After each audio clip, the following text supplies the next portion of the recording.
คุณธรรมวสันขยอมไว้สืบทอดพระพุทธศาสนายิ่งขึ้นร่วมบริจาคได้ที่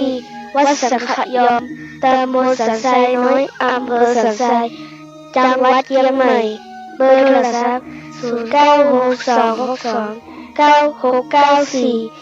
0962629694นะครับสวัสดีครับ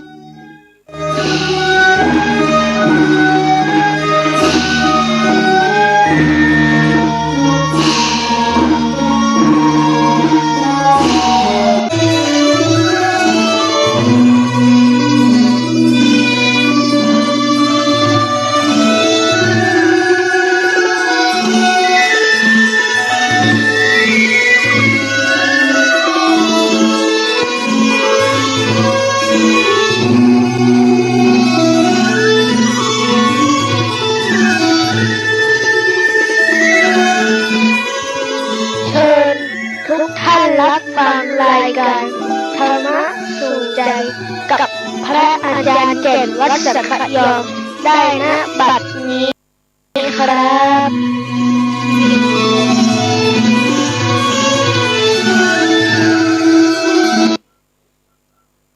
ธรรมะสู่ใจบ่ายโมงมาแล้วเสียงดังแจ้วแจ้วมาแล้วเสียงธรรมธรรมะสาระเรื่องเก่าเรื่องหลังเตสะนานัง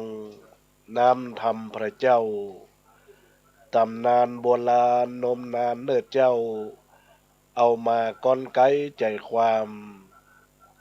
สัพเพเหระสิ่งใดละหลวมรวบรวมใจความหูที่แจ้งเล่าเก่าเล่าใหม่ขยายคือแจ้งด้วยแสงแห่งธรรมะน้ำธรรมคำสอนล้วนมีสาระได้นำมาแจกแจงคือได้เข้าใจแจ่มแจ้งแดงแจ้งคือหายละแวงในบทบาทถ้อยหู้แล้วหู้แถมเอาจนเป่งปอยบอกฮือได้มอยด่างพร้อย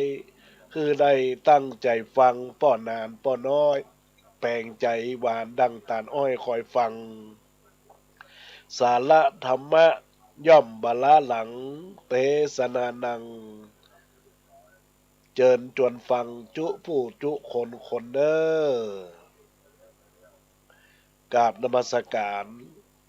ถวายความเคารพหลวงพ่อพระครูสมุวิชุวัฒน์วรกิจโจท่านเจ้าวาดวัดฝ่ายหินตั้นผู้อำนวยการขึ้นวิทยุเพื่อการศึกษาพระพุทธศาสนาและวัฒนธรรม FM 104.50 วัดฝ่ายหินท่านอาจารย์พระครูสถิตธุราธรเจ้าวาดวัดสันขยอมวิหารอุโบสถไม้สักทองทรงล้านนาพระสงฆ์เถรานุเถระครูบาอาจารย์จุตนจุองค์จุลูกเจริญพรเจริญธรรมธรรมะสวัสดีกับบรรดาพ่อแม่พี่น้องพ่อออกศรัทธาญาติโยมทั้งหลายทุกท่านทุกคนวันนี้อาตมาภาพพระครูปรัตกิติพงศ์กิติโสพโนพระอาจารย์แก่นเบอร์โทรศัพท์096 262 9694ได้มาดำเนินรายการพบปะกับบรรดาพ่อแม่พี่น้องศรัทธาญาติโยมสาธุชนพุทธบริษัทต่างหลาย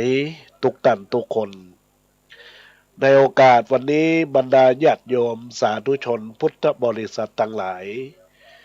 จะได้รับฟังธรรมะบรรณาการของอาตมาภาพเพื่อที่จะได้นำหลักธรรมคำสอนแห่งองค์สมเด็จพระสัมมาสัมพุทธเจ้า ในโอกาสวันนี้มาเผยแพร่หลักธรรมคำสอนเพื่อเป็นแนวทางในการประพฤติวัดปฏิบัติของบรรดาญาติโยมสาธุชนพุทธบริษัทต่างหลายรายการธรรมะขึ้นวิทยุ104.50ของอาตมาภาพนั้นก็จัดรายการในวันอังคารและวันพฤหัสบดีวันอังคารก็เวลา9 โมงถึง10 โมงบ่ายโมงถึงบ่าย2วันพฤหัสบดีญาติโยมทั้งหลายแต่ด้วยว่าในสัปดาห์ที่แล้ววันอังคารที่ผ่านมานั้นปรากฏว่าได้มีการถ่ายทอดไลฟ์สดในรายการธรรมะของอาตมาภาพโดยการที่ได้ตั้งธรรมหลวงที่บริเวณวัดโลกบุรีอำเภอเมืองจังหวัดเชียงใหม่บรรดาญาติโยมสาธุชนและท่านทั้งหลายในโอกาสประเพณีวันอังคารที่ผ่านมาที่บรรดาญาติโยมสาธุชนพุทธบริษัทต่างหลายได้ประพฤติปฏิบัติวันนี้ก็เป็นแรม2 ค่ำละตั้งพระเจ้าประสงค์ก็มีการสอบธรรมสนามหลวงเกิดขึ้นเพื่อที่จะได้ทำการสอบในลักษณะของ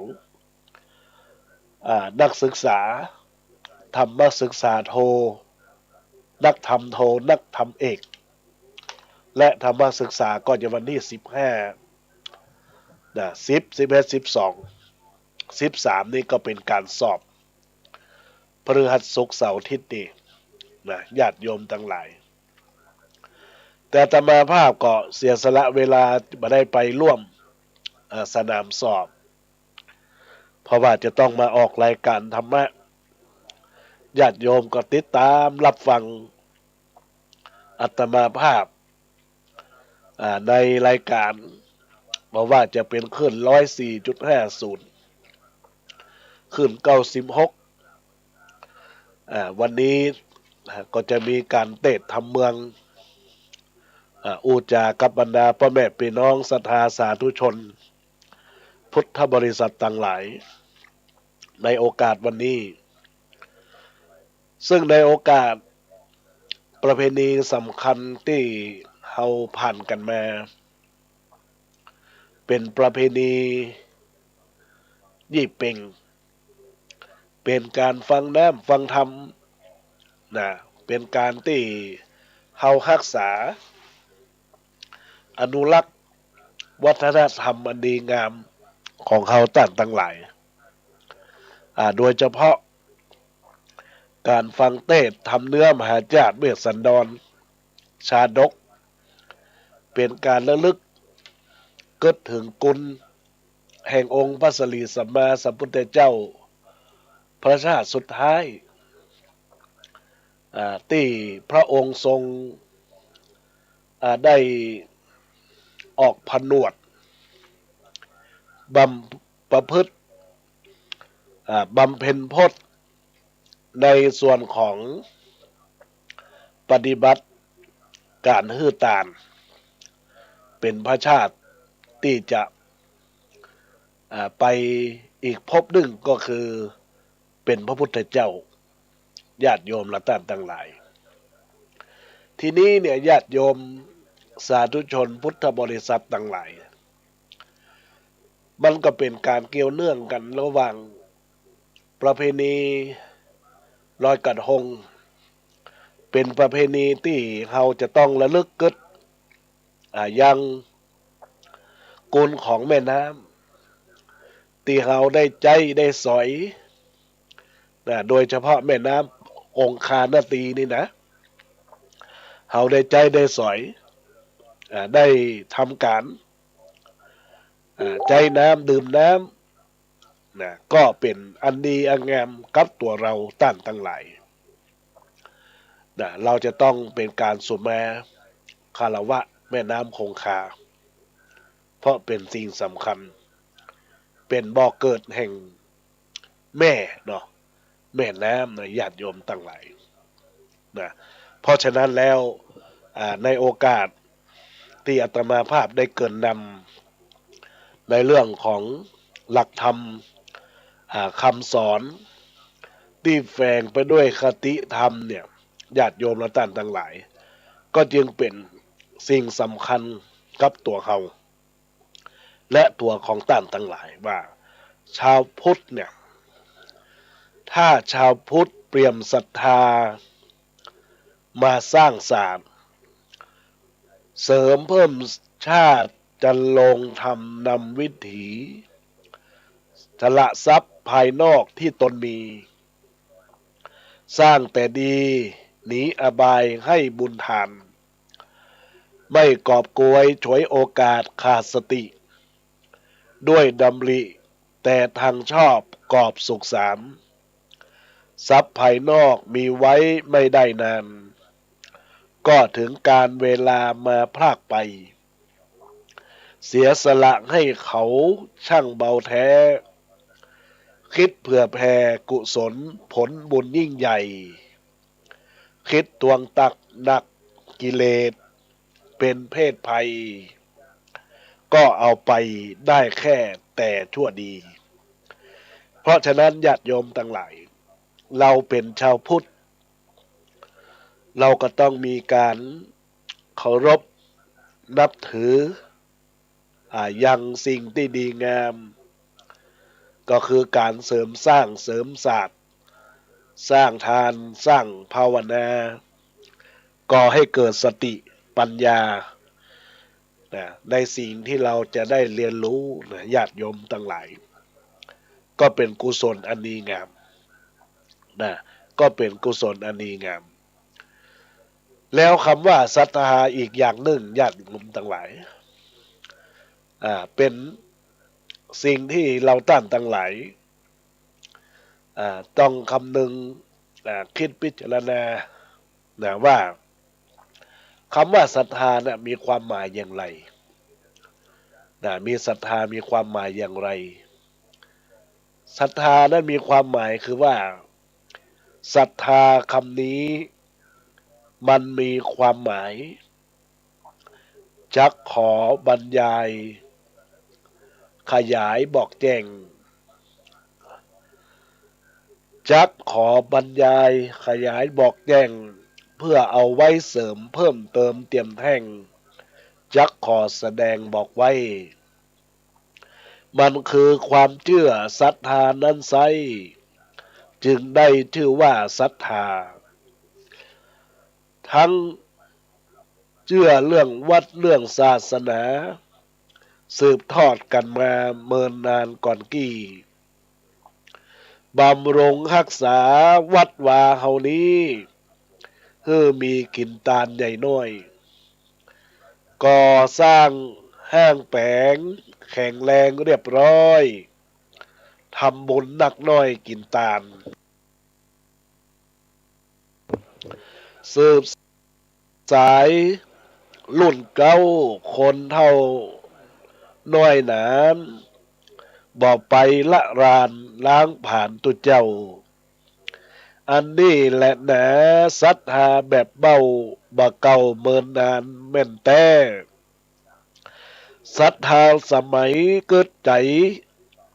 เอาแปรเข้าวัดหวังแค่ยืมครัวพอดูบางครั้งจังหันแก่ตัวเฝ้าหลงเมามัวกินตาลบ่สู้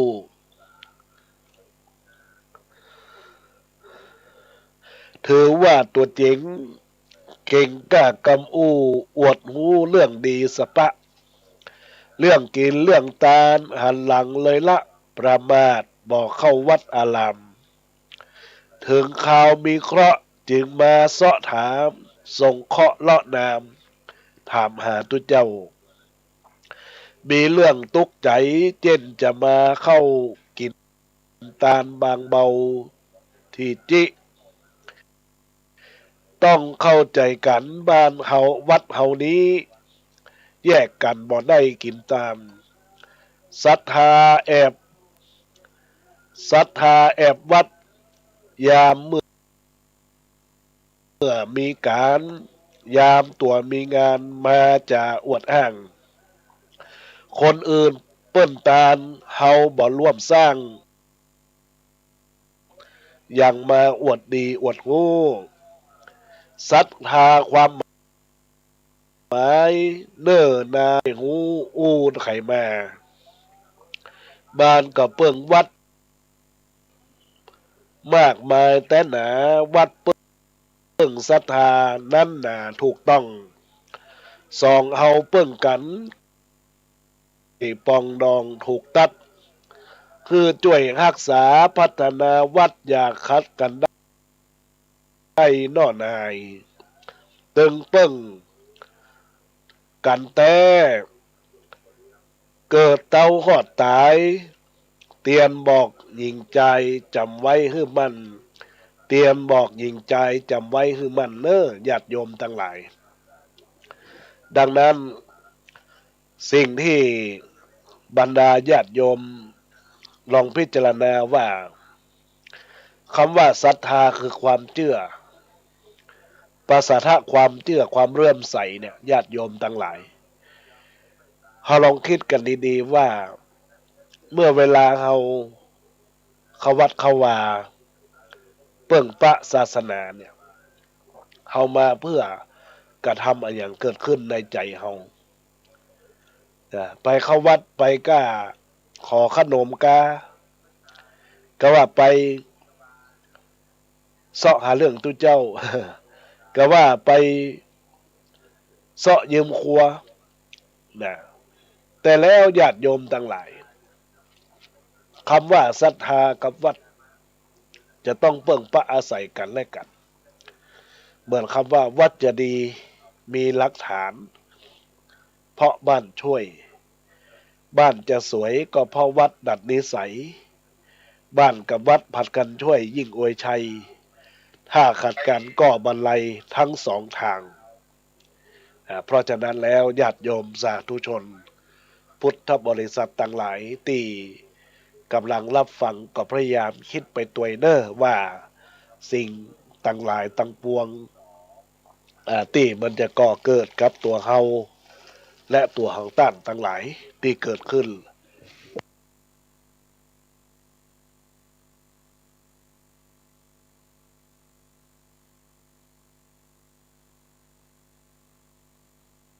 สิ่งเหล่านั้นที่จะก่อเกิดขึ้นกับตัวเฮานั้นมันเป็นสิ่งใดที่จะเกิดขึ้นกับตัวเราต้านต่างหลายก็พยายามพินิจพิจารณาถึงความเท็จจริงแท้จริงว่ามันเกิดสิ่งใดได้นะเพราะฉะนั้นวันนี้หลักธรรมที่อาตมาภาพจะได้นำมาอูจาพบปะกับบรรดาศรัทธาญาติโยมว่าวัดช่วยวัดวัดช่วยบ้านบ้านช่วยวัดก็เป็นสิ่งสำคัญนะเป็นสิ่งสำคัญก็จะอู้ถึงเรื่องของความเห็นแก่ตัวคำว่าความเห็นแก่ตัวเนี่ยก็คือความเห็นแก่ตัวที่เกิดขึ้นจากความคิดเข้าข้างตัวเองนะญาติโยมเป็นโรคร้ายชนิดหนึ่งของสังคมปราชญ์บางท่านได้กล่าวไว้อย่างเจ็บใจว่าความเห็นแก่ตัวเป็นภัยร้ายของสังคมสังคมของเราทุกวันนี้ประกอบไปด้วยคนสองจำพวกในญาติโยมจำพวกที่หนึ่งก็คือผู้ใหญ่จำพวกที่สองก็คือเด็กนะซึ่งต่างฝ่ายต่างคิดเอาที่เข้าข้างตัวเก่าเข้าข้างตัวเองทางฝ่ายผู้ใหญ่ก็จะเอาเปรียบละอ่อนนะฝ่ายละอ่อนก็รู้เท่าทันผู้ใหญ่ก็บ่ยอมเสียเปรียบคือกับผู้ใหญ่เมื่อเป็นเช่นนี้ก็จึงเป็นปัญหานะญาติโยมทั้งหลายเป็นปัญหาเกิดเรื่อง ยุ่งขึ้นกับสังคมเหมือนคำว่าปลาใหญ่กินปลาน้อยนะคนใหญ่เอาเปรียบละอ่อนเรื่องอย่างนี้ก็มีกันมาตั้งแต่โบราณนานมาแล้ว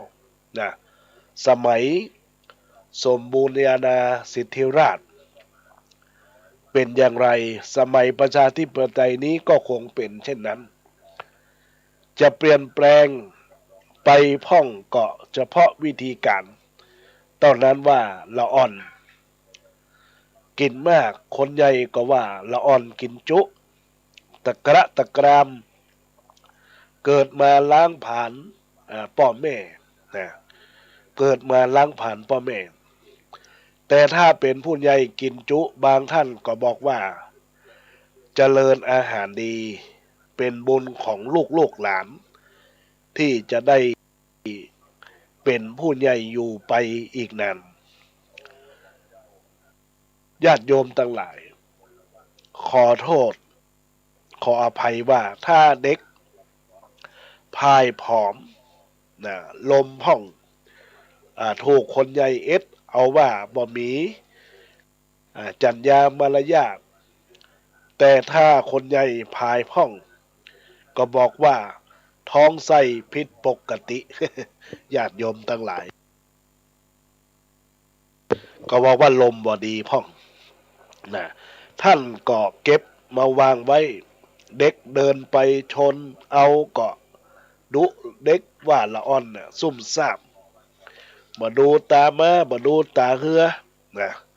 แต่ถ้าเป็นคนใหญ่ถ้าหันละเอกละอ่อนมาว่าวางของบ่เป็นที่บ่เป็นตางบางทีก็ตัวตั้นนั่นแหละญาติโยมทั้งหลายเป็นคนเก็บเป็นคนเอาวางไว้เด็กต้องเป็นฝ่ายพ่ายแพ้วันยังค่ำนะญาติโยมทั้งหลายทุกกรณีละอ่อนสมัยนี้นะญาติโยมทั้งหลายปัจจุบันนี้เด็กสมัยก่อนต่างกันมากเด็กสมัยนี้หูตาสว่างไสวเฉลียวฉลาดเพราะการศึกษาของชาติได้เจริญเผยแพร่หลายไปอย่างกว้างขวางทั้งสิ่งแวดล้อมก็ทำให้ละอ่อนได้รู้ได้เห็นสิ่งใหม่ๆแปลกๆอยู่เสมอเมื่อละอ่อนฉลาดแต่ถูกผู้ใหญ่หลอกเล่นกลจะเอาเปรียบพ่องก็ไม่ยอมข้างฝ่ายผู้ใหญ่หัวเก่าๆเกิดก่อนสมัยเปลี่ยนแปลงการเปลี่ยนแปลงการปกครองการศึกษาก็ได้รับการหลักสูตรต่างๆยิ่งเป็นหลักสูตรเก่าๆนะญาติโยมอยู่ร่วมละอ่อนเป็นต้องอดต้องอดหลอกเอาเปรียบบ่ได้ถ้าเด็กรู้เท่าทันก็จะเอาคือได้ดังใจหวังเมื่อบ่ได้ตามปรารถนาก็ใจวิธีข่มขู่เมื่อขู่บ่สำเร็จก็หาทางกันแกล้งเบียดเบียนเอาโดยประการต่างๆอย่างนี้แหละความวุ่นวายเดือดร้อนทางสังคมทำไมจะบ่เกิดขึ้นผู้ใหญ่ทำอย่างเป็นถูกหมดในญาติโยมถึงแม้แต่จะผิดพลาดก็จะเอาสีข้างถูว่าถูกอยู่นั่นแหละข้าเกิดก่อนข้าเห็นตะวันก่อนอาบน้ำร้อนมาก่อนข้าแก้ตัวเหล่านี้เป็นบทส่งท้ายเมื่อหมดหนทางสู่ผู้ใหญ่ที่ขาดเหตุขาดผลมักจะเอาเปรียบเด็กด้วยประการชนีถ้าคนใหญ่ซึ่งมีลักษณะอย่างนี้เป็นหัวหน้าหมู่คณะประเทศชาติก็พาอยู่หมู่คณะประเทศชาติไปสู่ความร่มจมเพราะบ่ได้ถือเอาเหตุผลเอาความถูกต้องเป็นหลักเอาตัวเองเป็นใหญ่จัดเป็นอัตตาธิปไตยไปทำให้อยู่ใต้บังคับบัญชาคลายความนับถือความเชื่อมั่นในตัวผู้ใหญ่อีกอย่างหนึ่ง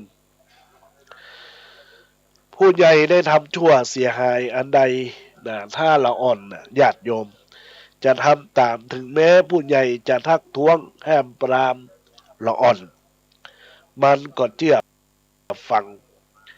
ถ้าห้ามนักเข้านะอาจถูกสอกครับเข้าในเช่นการโกงการคอร์รัปชันนะญาติโยมทั้งหลายเมื่อตัวการใหญ่ๆนะทำกันเป็นล่ำเป็นสันร่ำรวยกันจนพิษปกติแล้วจะห้ามผู้น้อยบ่ฮื้อทำถ้าทำก็จะมีโทษอย่างนั้นอย่างนี้มันจะเป็นไปได้กะในเรื่องญาติโยมทั้งหลายในเรื่องของงานการที่จะทำโทษอย่างนั้นอย่างนี้มันก็จะเป็นไปได้หรือในเมื่อวงการคนผู้น้อยก็มีแต่เละเทะยิ่งกว่าหรือต่างคนต่างฝ่ายเห็นแก่ตัวเช่นนี้ถ้าหากเป็นคนของในครอบครัวก็ทำเพื่อครอบครัวล่มจมสังคมเดือดร้อนถ้าเป็นคนในวงการรัฐบาลก็จะนำความเสียหายมาสู่ประเทศชาติเมื่อรูปการเป็นเช่นนี้เราก็จะไปโทษไขจะโทษคนสาวหาต้นต่อของคนใหญ่ก่อนว่าผู้ใหญ่คือไขมาจากไหนผู้ใหญ่ก็คือละอ่อนเมื่อก่อนมาจากละอ่อนได้รับเชื้อหรือโรคติดบรรดาญาติโยมสาธุชนพุทธบริษัททั้งหลายทุกท่านคำว่าคนใหญ่บางคนเมื่อเป็นเด็กหรือว่าเป็นละอ่อนทกเพียงผู้ใหญ่ข่มเหงรังแกนะญาติโยมทั้งหลายข่มเหงและระทมข่มขืนเพราะผู้ใหญ่นะมามากต่อมากเก็บสะสมเอาไว้ในห่วงสำนึกนะบางคนก็เคยตำหนิเตียนเตียนคนใหญ่ว่าบ่น่าจะตัวเช่นนี้บ่น่าจะประพฤติเช่นนี้นะถ้าตัวได้เป็นผู้ใหญ่จะมาทำอย่างนั้นจะมีแต่ความเมตตาอารีต่อกันและกันนะญาติโยมทั้งหลายชนทั้งหลายเพราะว่าจะมีแต่ความเมตตาต่อผู้น้อยอย่างนั้นก็พอมาถึงวาระของตัวเองได้เป็นใหญ่เป็นโตเข้าแต่ก็ลืมตัวลืมตนเมายศเมาอำนาจใช้ยศอำนาจเที่ยวเบียดเบียนข่มเหงผู้น้อยยิ่งกว่าตนเคยถูกทำมาก่อนก็มีญาติโยมทั้งหลายส่วนละอ่อนก็เมื่อถูกสิ่งแวดล้อมในบีบบังคับเช่นนี้ก็รับเอานิสัยอันนี้ติดตามตนไปมันเป็นโรคติดต่อกันอย่างนี้วิธีปราบก็ต้องใช้การปราบเชื้อโรคต่างๆเช่นเชื้อมาเลเรียเชื้อเอดส์เป็นต้นต้องปราบตะไปเลยบ่มีการเว้นในญาติโยมบ่มีการเว้นจะเป็นไปในเมืองบ้านนอกในมุ้งในป่าตัวหนอนเทียบเหมือนกับหน้ากล่องแต่ไขเหล้าจะเป็นผู้ปราบกิจการใดๆก็ตามเพราะว่าจะเป็นการค้าหุ้นส่วนบริษัทวงการคณะสงฆ์การบริหารบ้านเมืองย่อมประกอบขึ้นด้วยชน สองพวกนะถ้าชนสองพวกนี้ญาติโยมทั้งหลายต่างฝ่ายต่างเห็นแก่ตัวกันดำเนินกิจกรรมกิจการร่วมกันด้วยเหตุและผลถือเอาความถูกต้องเป็นเกณฑ์บ่ถือเอาวัยและอายุอันความสามารถเป็นกฎเป็นมาตรฐานใครถนัดในทางไหนก็คือไปทำหน้าที่นั้นเมื่อมีปัญหาเกิดขึ้นก็ต้องร่วมกันวินิจฉัยมีไอเดียมีความคิดที่ใหม่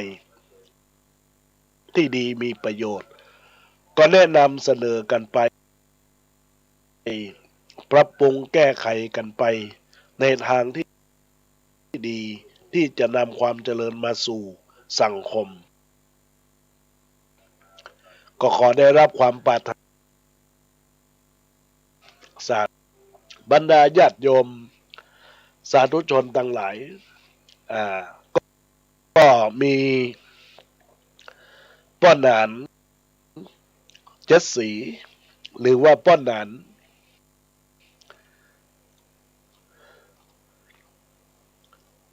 พิทาจารย์นะข้อความได้ฝากข้อความว่าเป็นผู้ใหญ่คือดีเนี่ยต้องมีหลักเป็นละอ่อนก็รักชื่นชมนิยมทั่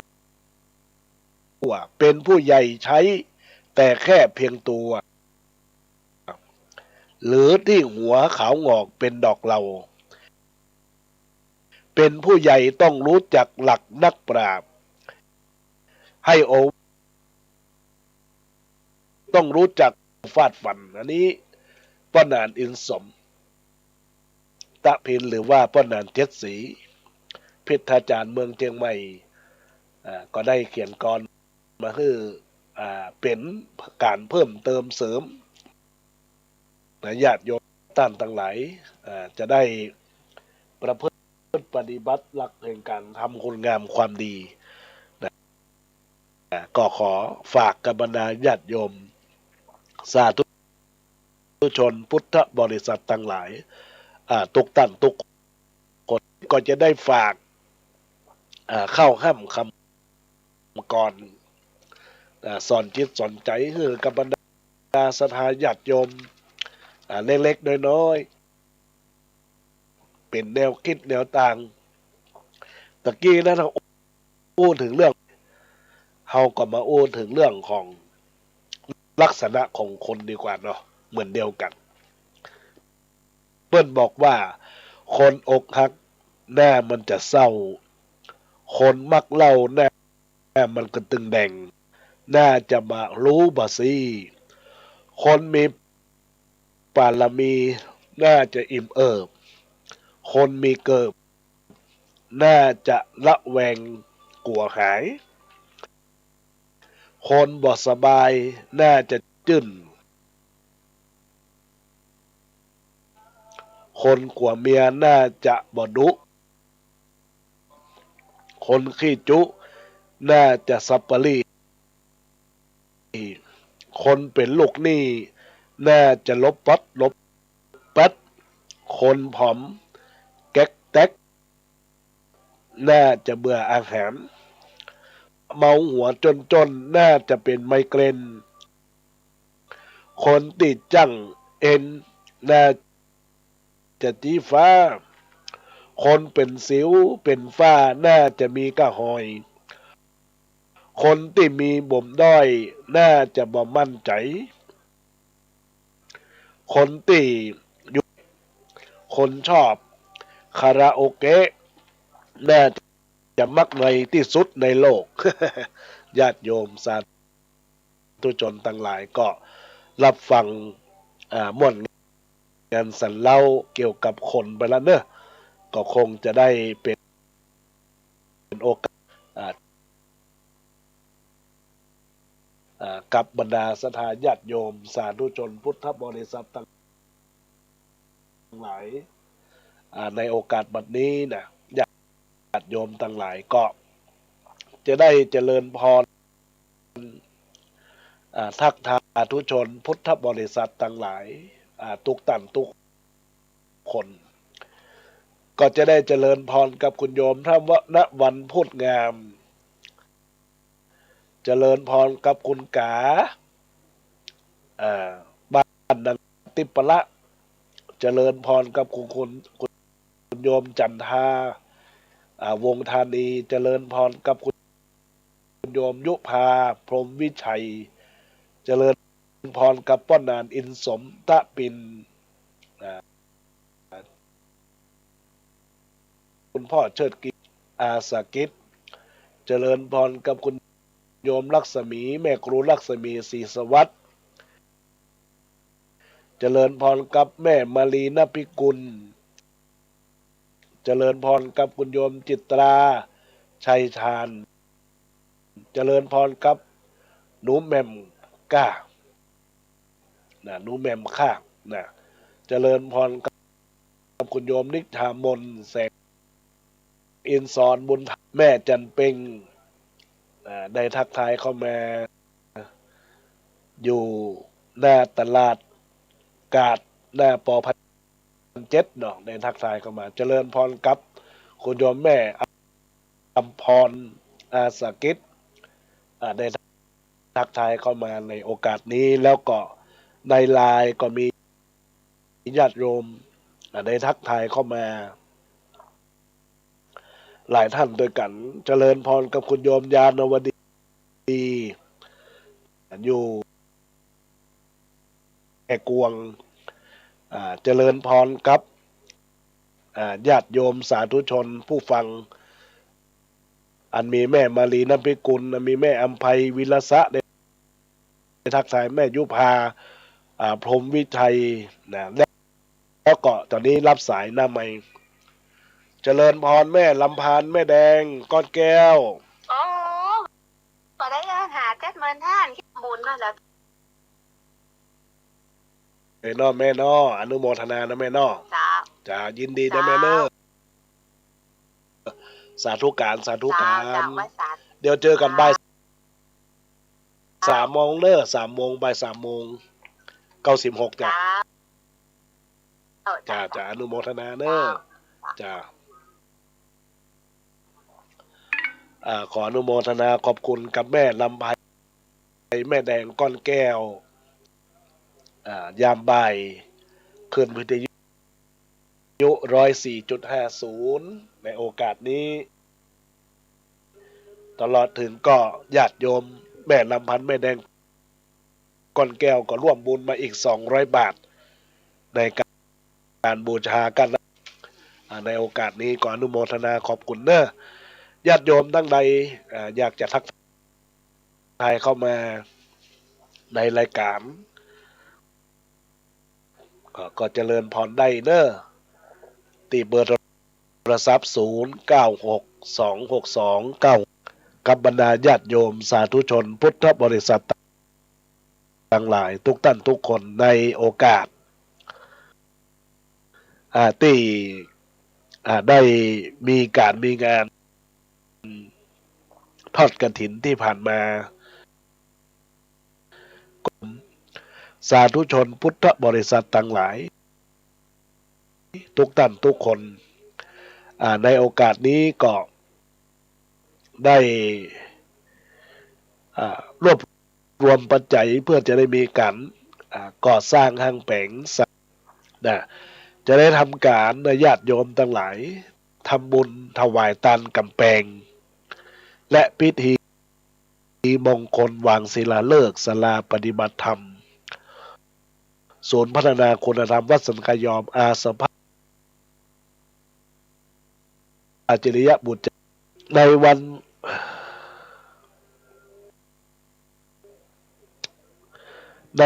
จันทร์ในวันจันทร์ที่5ญาติโยมทั้งหลาย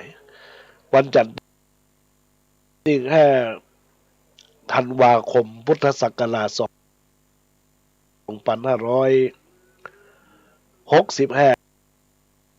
ญาติโยมทั้งหลายก็จะได้มีพิธีบวงสรวง พิธีเจริญพุทธประกอบพิธีวางศิลาฤกษ์ให้ญาติโยมทั้งหลายถวายพระทหารเพลอันนี้ก็เป็นกำหนดการคร่าวๆบอกกล่าวให้บรรดาญาติโยมได้มาร่วมทำบุญใครจะรับเป็นเจ้าภาพแผ่นทองเขียนก็แจ้งความประสงค์จำนงหมายได้ก็แผ่นละ99 บาทเนื้อญาติโยมแผ่นละ99 บาทในการเขียนแผ่นทองมีชื่อนามสกุลของบรรดาสถานญาติโยมก็แจ้งความประสงค์มาได้เด้อที่เบอร์โทรศัพท์0960962964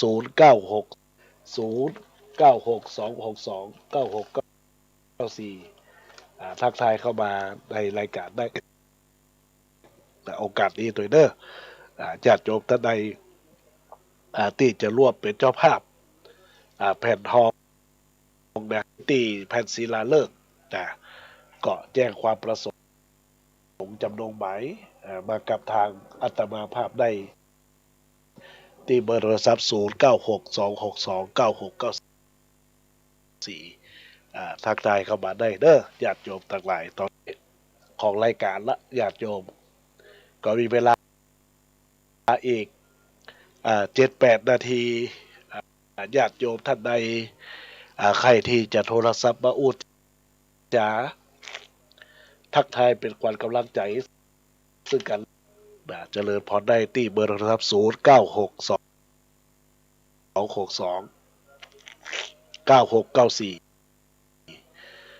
0962629694ทักทายเข้ามา